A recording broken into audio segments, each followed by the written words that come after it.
was drawn to your story both as a mum and I think with the legal background. Yeah. When you started your campaign. Yeah. This is Ayra, and she is our second baby. She has a big sister who is 3. Yeah, I mean it's been a not as straightforward as for some couples to get to this point.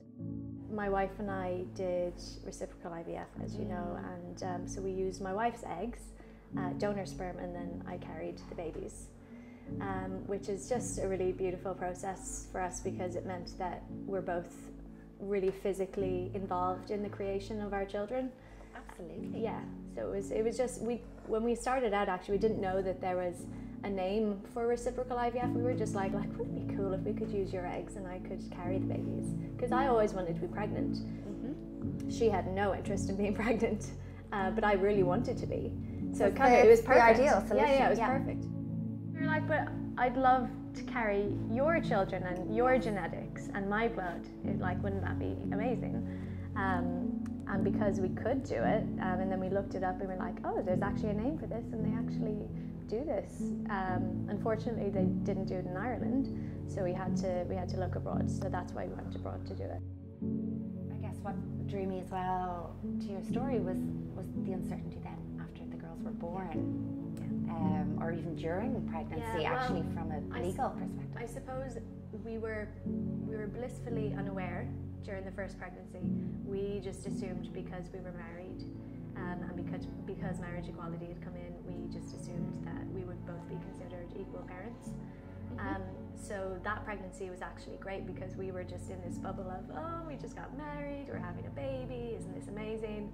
And it was only just before I gave birth that we realized that that wouldn't be the case, and that when our daughter was born, that I would only be considered a parent, and that Audrey, my wife, would have zero legal connection. As much connection as you would have, a total stranger to our children. Be a legal stranger, yeah. We're just asking for the same. We don't want anything special, and it's not necessarily for us either. It's really just for the babies, because if something happened to me, they would have no parent, no legal parent, and they'd be in this kind of grey area. We don't really know what would happen to them. Especially because it exists elsewhere in the world. Exactly. In Europe, in America, and Canada. If we were the first to do it, you'd understand, it's like, breakthrough, kind of like no one has done this before, but there are plenty of countries who have done it, and it's not a big deal.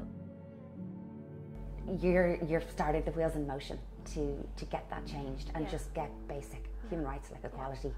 And unfortunately, it's oftentimes until people realize and there's public support, nothing changes, So until there was like 50,000 people marching for marriage equality, nothing changed. So I think until a lot of people realize that this is actually an issue and are outraged by it, because the majority of people you talk to are outraged by it, because the majority of Irish people want equality. And most people think we have it. Most people think because we have marriage equality that that means equality for everything. It's quite a dangerous assumption to make, especially when you're dealing as parents with your children and your children growing up in that situation. So that's where I kind of, with this painting, I kind of thought of with areas, she's going to be a catalyst for change, as is Ava. Your children are in this kind of precarious legal situation, I think it's fair to say that, but there's going to be a change. They're going to be hugely proud of yourself and Audrey for, I think, catalysing that change in Ireland. But that's what, when I saw the picture of the embryoscope and of her little cells dividing, it was absolutely mesmerising. It was fascinating.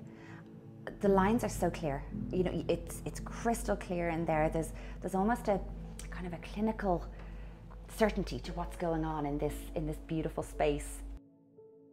Gorgeous little cells, those children who are just full of hope and love. They're supported, they're nurtured, and that's always going to be there as you go through meeting politicians, and then a court case ultimately is where this may end up.